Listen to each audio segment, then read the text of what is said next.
it's Peachie!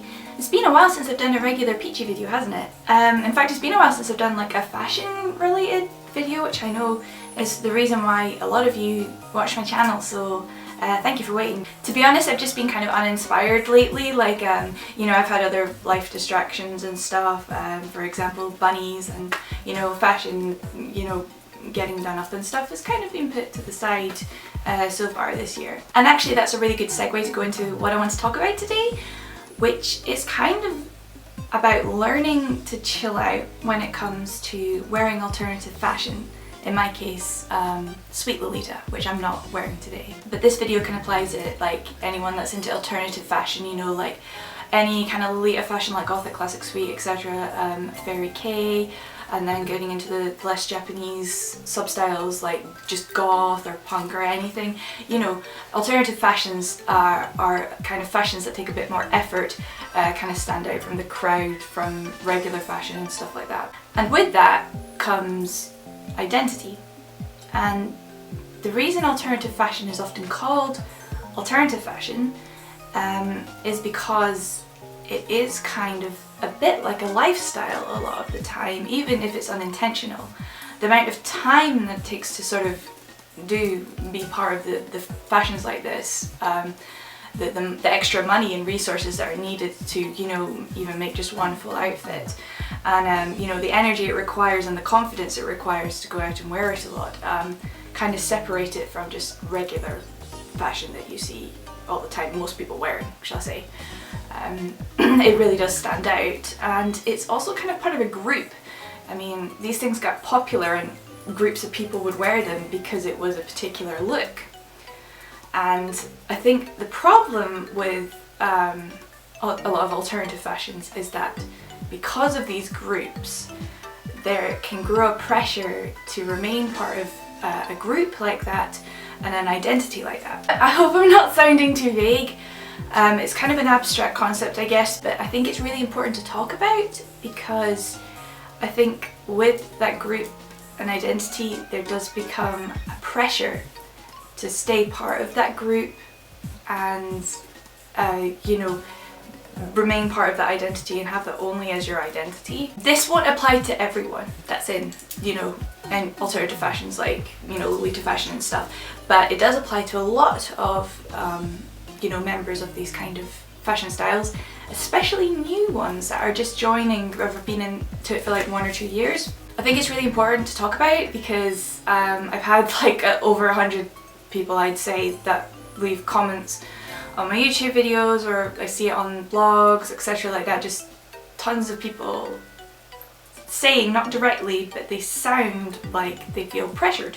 And the bottom line is, you really shouldn't have to feel pressured at all, and it's kind of a self-enforced pressure. It's rarely ever a pressure from external forces. It's something that a lot of people put on themselves for whatever reason. Now this definitely doesn't apply to everyone that's part of alternative fashion, of course not. Some people are really chill, know how to handle it and balance it and stuff, but it's very prevalent, especially in people that are new to fashion groups like Lolita fashion. I mean, it's understandable people are wanting to learn more about it and feel like they have to get it right, and you know, they're worried that people are going to laugh at them or they're going to do it wrong. And I think that's natural when you want to be part of any group, shall we say, like you want to prove your worth. It sounds silly, but it happens with so many like new Lolitas, new people getting into punk even and stuff like that. And it's a wee bit like of a shame, isn't it? Like, you understand why, because I think deep down all of us have kind of had that feeling at one point, even if it was just fleeting, especially when we're starting out, that we want to make sure we get this right, like do it well, get approved by other people in the community that are veterans or something. But to get back to the important part is that you want to be part of this because you have found an identity that fits you. You finally found you know, some sort of style that really speaks to you and resonates with you that maybe hasn't happened before. That's why fashions like Lolita fashion have been particularly important for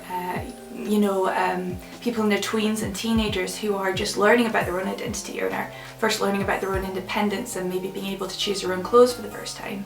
And I think that coincides with, you know, a massive amount of sudden enthusiasm. That happens a lot, especially I've noticed with Lolita fashion, because especially I was one of those people that just went like full on obsessed and enthusiastic about the fashion as soon as I like found it was possible that I could, you know, get these clothes and wear them myself and stuff. And it's like, it's so exciting for you because you found the style that like so completely seems to fit you, or what you want to express about yourself, and finally you can be part of that. And it can be life-changing for a lot of people, I think.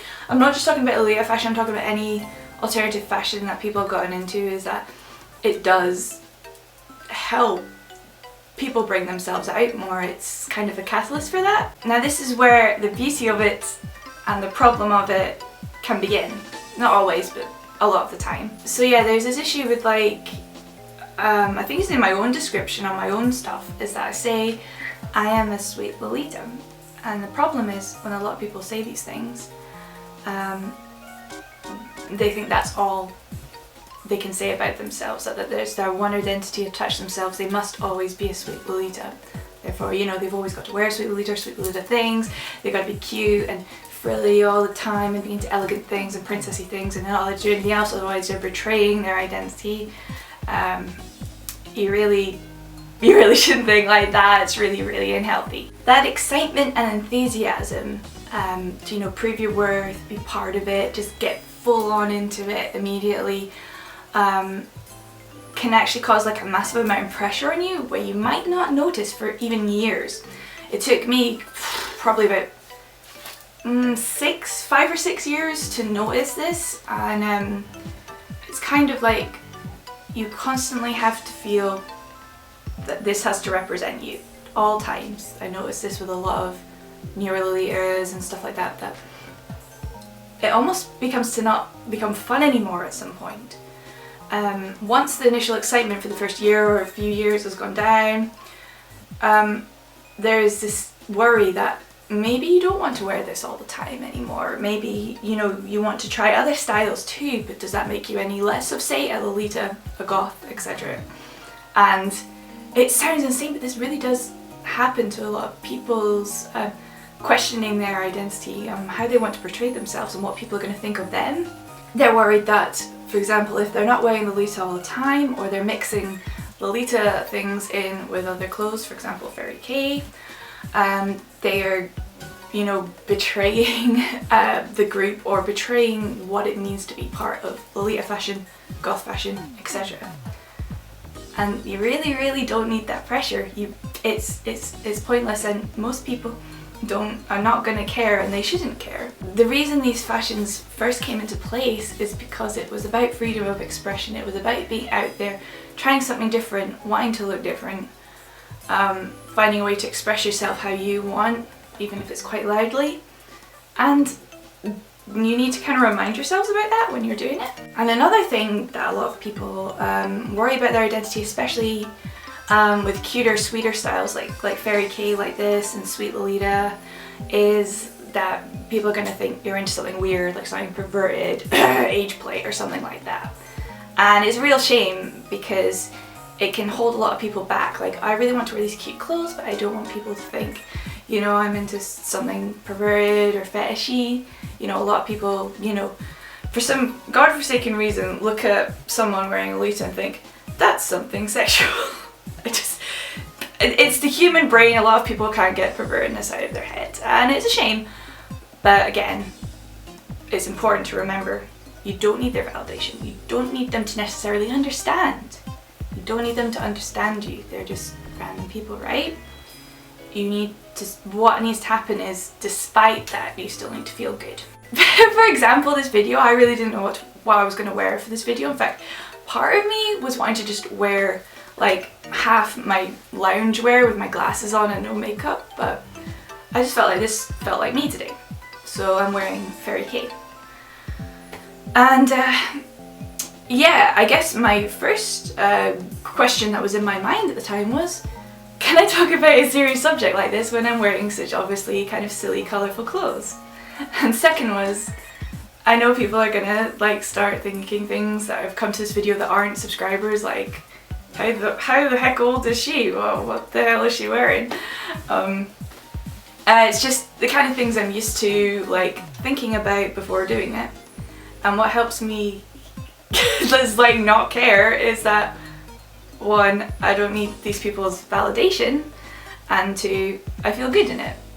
And you really kind of have to remind yourself about that in your head when you're putting on what you want to wear, and that includes you don't need a group's validation for what you want to wear. You don't need to follow a code. You don't need to wear anything fancy. You can just chill some days or whenever. You can wear Lolita once a year if you want, as long as it feels good to you when you wear it.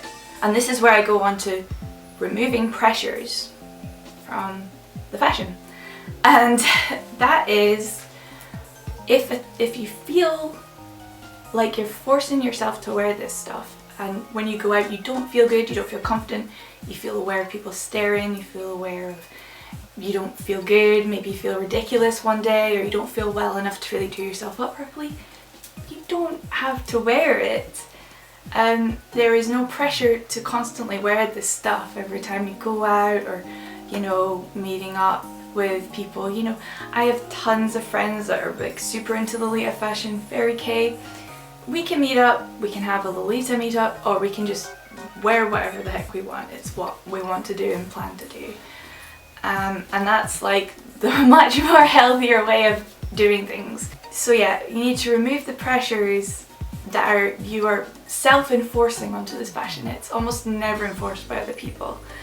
Wear it when you want to, when you feel like it. Feel free to mix in some parts with other styles if you want. Just enjoy your clothes that you've got, that you own. You can do whatever you want with them. It is one facet of your entire billion parts of your personality and your identity. It is just one part. It's maybe a very important part that's helped you come out as yourself a lot more, but it is only a small part of you. It is what you want to wear to express yourself sometimes, or a lot of the time, maybe once or twice every few months. And the less pressure you put on just having to be this one thing, this one identity, the more you can feel happy about expressing yourself how you want, I think. As an example, I rarely wear Lolita anymore these days. Like, I used to wear it like as many chances as I could to wear Lolita fashion. And now I kind of want to make it a special thing. I want to bring that magic back, because I've been a Lolita for about 8 years now, I think, and I just, you know, I want to kind of make it feel happy and magical again, like when it first did. So I mostly just very occasionally wear a very special brand dress, like from Angelic Pretty, so brand accessories and stuff, and like I sold a lot of all my more casual stuff. I've still got a few casual dresses like from Bodyline and stuff, but like it's very rare that I'll just wear it for the sake of wearing it now, which is really strange to say, because like if I was a teenager I thought I would be wearing Lolita a lot longer. And while I still do, it's very much a special event to do it for me now, and I'm happy with that. And it's actually made me treasure my pieces more.